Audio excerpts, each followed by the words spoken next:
Hi guys, Bobby and Vinny here for Peak Performance Academy, and today's Coach's Corner we're going to discuss the food plate. So we're just going to talk about kind of the macros and the breakdown of our Bobby's lovely drum plate there. So starting off with protein, this size you can almost go nearly palm size worth of protein, so it'll be like a chicken fillet, a fillet of fish, steak or anything like that, so it'll be one of your bigger parts of the plate. Yeah, and then you look at, after you've chosen your protein, the next thing you should look at is maybe getting some vegetables. And we'll say a serving size of vegetables. If you went for a cup of vegetables, for instance, not to make it too complicated, so you have a cup of vegetables and that goes into your plate, then you might if you can eat a little bit more, that's absolutely fine.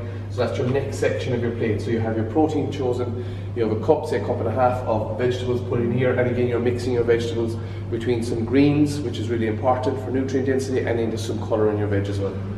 Yeah, with the more you volumise your veg, you're going to be a lot less likely to overeating the kind of carbohydrates or whatever you see.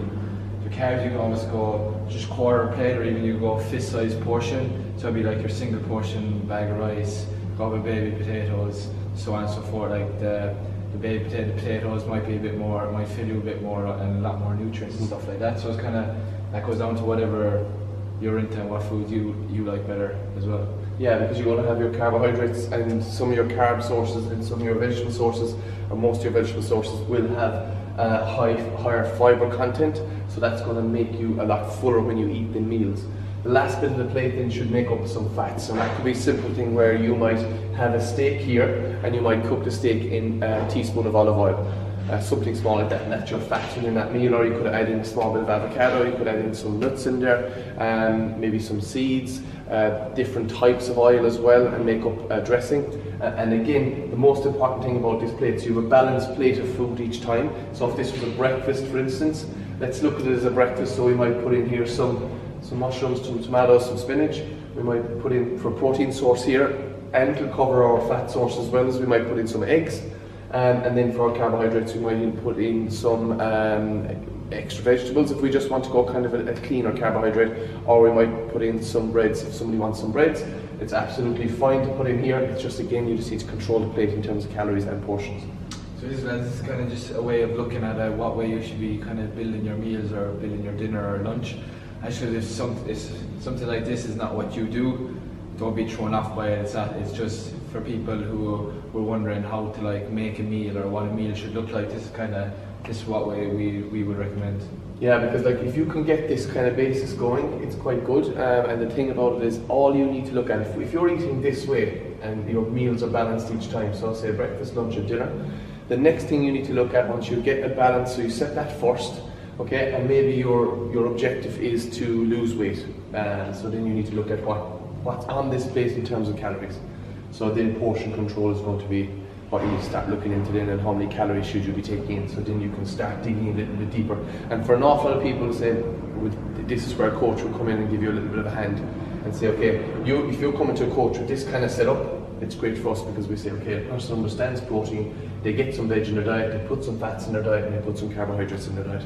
All these macros are needed. And then the next thing we would do is we would coach the person on how to control portions and know roughly what's in a portion of meat, a portion of potatoes, a portion of rice, like Vinny was saying, any of the stuff that people are eating, and understanding that certain foods are going to give you a better bang for your buck, like having a meal that's going to have some good fibrous veg in there, have a good source of carbohydrate, good quality protein. You're going to feel a lot better after that meal, you're going to feel fuller, and again, you're not going to have these cravings. People are having a lot of food cravings after they eat, is because a lot of the time they're not making the right choices here within these categories.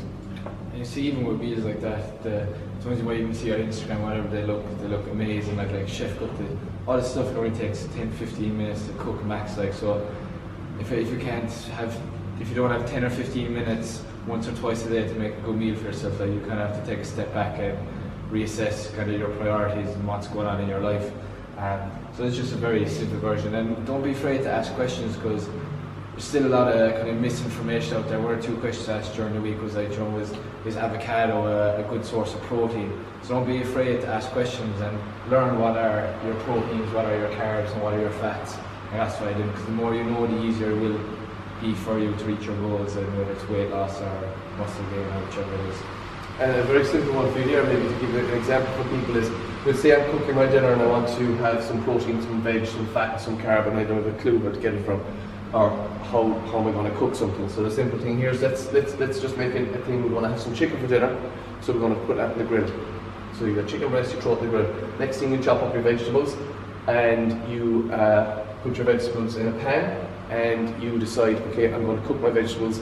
Now again, it's all about calories. You need to understand calories here is a little bit of butter, so I'm going to put a bit of butter on my veg, cook up my veg in butter. Again, it's portion control, and then that's going to cover this. Going to cover the fats in there. So good quality fats in there, good quality butter, a little bit in your veg, and then the last thing on your plate is going to be some carbohydrates. And you come along and you maybe boil some baby potatoes. You might get a single portion. You can get these single portion bags of rice, which are already measured out for you. They're about 65 grams uncooked. You boil that. That takes about 5-6 minutes.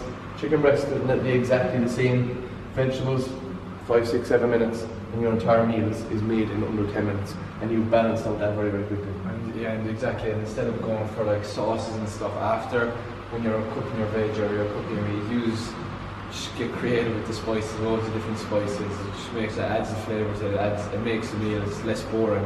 Food isn't made to be boring. You're supposed to enjoy it. Yeah, I think with a lot of people as well, a thing that everybody should do is learn how to cook properly. I mean, this is very basic, what we spoke about there. That meal is quite basic, but for some people that might be basic. So just learn how to cook, learn how to use some spices in your food, try different things, and don't make it too complicated at the start. Maybe just make it simple. So you might, maybe like we spoke about there, with a bit of veg and some meat and some rice. That's a simple way to start, and then you could build from there. Start going the stir fry route and try different sauces with spices.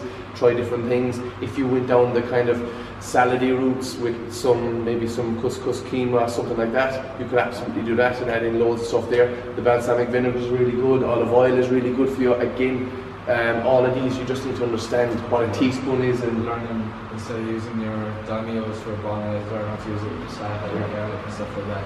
And it takes just as much time, like so. Yeah, because you can batch cook a lot of this stuff as well, and like Vinny was saying with the passata sauce, that's so much of a less calorie. If you pick the 2 jars up and look at them, the difference is massive. The sugar content in a lot of these pasta sauces is really, really high. And again, if we look at carbohydrate sources as well, we have our potatoes, we have our rice, quinoa, couscous, we have pasta as well, and people love pasta. But pasta is a dense carb, so you just need to watch the portion control there again. And like I said, for starting out, try to get it balanced this way, and then after that you can upskill yourself and maybe get a coach and talk about calories, so you understand what actual calories are in foods. And remember, if you eat a food like say a Mars bar or something like that, that's going to be calorie dense, and it's going to be gone and like that. Okay, and you're not going to feel anything after that meal. You initially would feel great because you probably like the food, but the problem is you're going to be hungry quite quickly again because of the food and the way it's so processed, and it's just going to go through your system, and it's very, very high sugar as well, so you're going to get a craving and you're going to want more and more and more. Where a meal like this is completely different ballgame. Same as a protein bar, like, you know, it's protein bar isn't going to fix anything for you. It's a good substitute if you're stuck or for traveling or something, but it's not going to really change. It's not going to be as good for you as a proper meal or whatever. With all these like supplements with protein powder and like you said protein bars, they all have a place. They have a place, as in they can help if you are stuck and you're struggling. Okay, that's excellent. We find protein powders are really good if you understand protein powders and you understand what's in them, and you pay for that little bit of quality in them. There's nothing at all wrong with them. They can be added in once a day, and that could give a person a 30-gram portion here of protein. Say in the morning when they're rushing out and saying, oh, I don't have any time to cook, I don't have 2 minutes, but you have a NutriBullet where you can make up a nice morning shake with some vegetables, no problem. You could add in some fats, easy, maybe some nuts. Carbs could be fruit, and then you've got your protein with your protein powder. And that's a simple shake in the morning that literally you're only making an excuse if you say you don't have time to actually do that. That takes literally 2 minutes, and that's done. So that's where the likes of the supplements would help somebody that's in a really, really, say, rush state in the morning. They've got kids to go to school or whatever, and they're rushing to work. And then they can plan their next meal and their next meal. So they can have their dinner in the evening, they can plan their lunch around this kind of base. If you went into a petrol station, for instance, and you were on the road, you could definitely have this style of eating as well, no problem, because a lot of the filling stations now have very, very good salad bars. I suppose the only thing about them is the quality of protein that they're using isn't fantastic, but look, it's better than somebody reaching for the Mars bar and the coffee and just carrying on again. So guys, a bonus point in this one, I suppose, really is just have a balance within your plate and understand what the plate should be broken up like. The biggest portion on the plate should be your protein, the next biggest portion should be your vegetables, the next biggest portion should be your carbohydrates, and the smallest portion should be your fats. And that's just kind of getting a balance within your plate. And if you judge your 3 main meals a day on this basis, you will be eating, you'll be on the right path to eating very, very well. And then after that, just upskilling yourself in the knowledge about food and how many calories are within food.